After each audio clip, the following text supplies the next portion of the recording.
Okay, Dan, congratulations on your win. Obviously, you've had some great moments here in Australia. Would you rate this over the KO win that you had here previously? Is this your new favourite moment? And that's knocking someone else it's always the best thing, you know. The crowd loves it, the people love it. Your highlight reel goes through the roof when you get that knockout finish, and there's no feeling like that. It leaves no question. But it's the same as a submission. Like the guy, you put him in that choke, and he taps out. That's it. There's no questions. A decision, there's still questions had the fight carried on. But a submission victory, like a choke or a knockout, it leaves no doubt as to who's the better fighter. The fight was over pretty much before it even started. Did you expect the fight to be so quickly, to be finished so quickly? Well, I said before the fight, I'd be surprised if he made it out of the first round. You know, that's not cockiness speaking. Now, I've been there, I've trained in the States, I've trained with the best fighters in the world, and I know that my skill set is world class. And I just knew that Marky Divia's skill set wasn't on my level. It's not knocking Mark's. Mark is a fighter, he's a great fighter and a warrior, but I'm one of the best fighters in the world. Talk us through training in the States. Are we looking at Dan Hooker 2.0? What has it done for your confidence and what has it done for your fight style? Well, it's just coming from New Zealand, you're just not quite sure what's out there. We're in the bottom corner of the world, so it was for me to go out and see the world and see the level that's out there, you know, and compare my skill set to theirs. And in New Zealand, we have some of the best fighters, man. There's some talented guys in the gym and on the mats, you know. We have a lot of up-and-coming guys. I'll say in the next few years, in the next 2, 3, 4 years, you're going to have 3 or 4 or 5 Kiwis in the top 10 in different divisions. Do you feel like Team Elevation is one of the biggest up-and-coming gyms at the moment? You've got Lisa Bowling, you've got a lot of, you've got TJ Dillashaw, the former champion, you've got guys like Matt Brown, Kat Zingano. What do you think about the team? Yeah, the team's great and the coaching is world class. You know, they've got a world class system, and that's something that I kind of went and picked up the way they train, the way they their systems for training, how much time they spend jiu-jitsu, how much time they spend grappling, striking, strength and conditioning. You know, they've got it down to a science. You know, Neil's been following that plan for a long time, and he's 9 out of 10. So it's proven. It's hard science. You know, he has the results to show for it. You know, I was on the mats a week ago and he had 2 champs.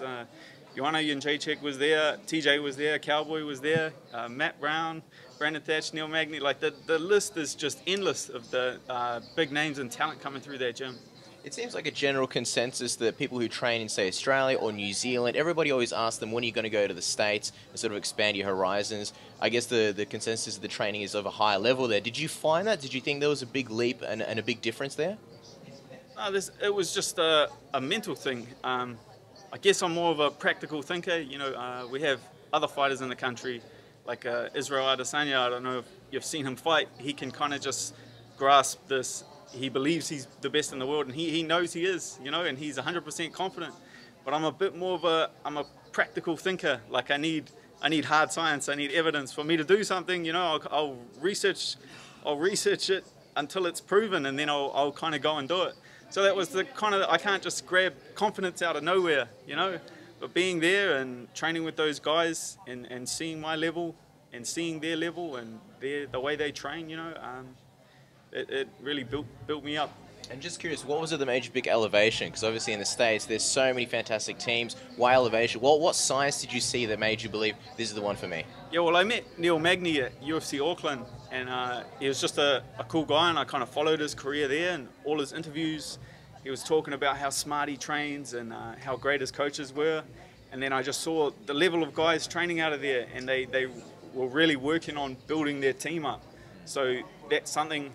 I messaged Neil kind of straight away. He put me in touch with Lisa, and I pretty much said, you know, I'm looking at coming out in a couple of weeks. And he said, yep, sweet, like just show up and we'll get things going. And so they just made it the easiest.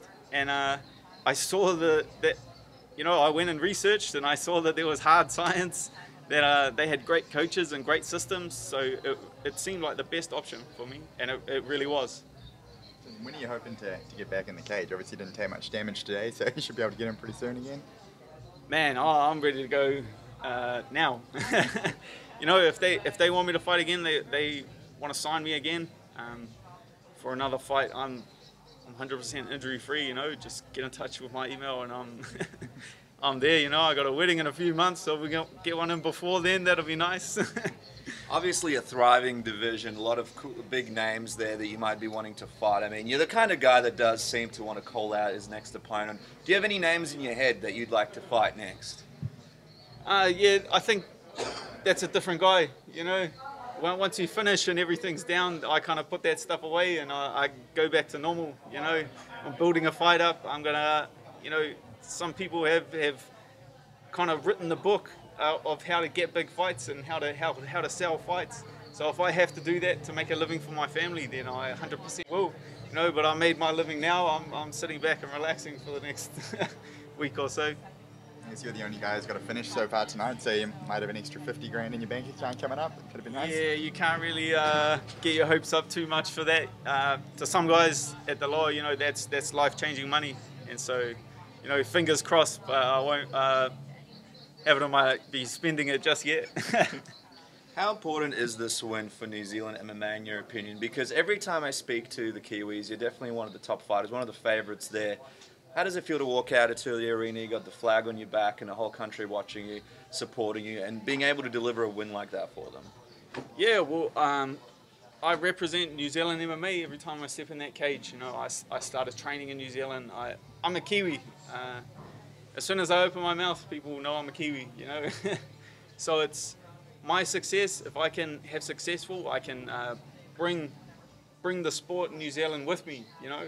It creates more attention back home for the younger fighters looking to get in. You know, these guys are sharp, man. There's a couple of real talented guys in New Zealand MMA, and they're going to be making a real splash soon. They just need those signatures, man.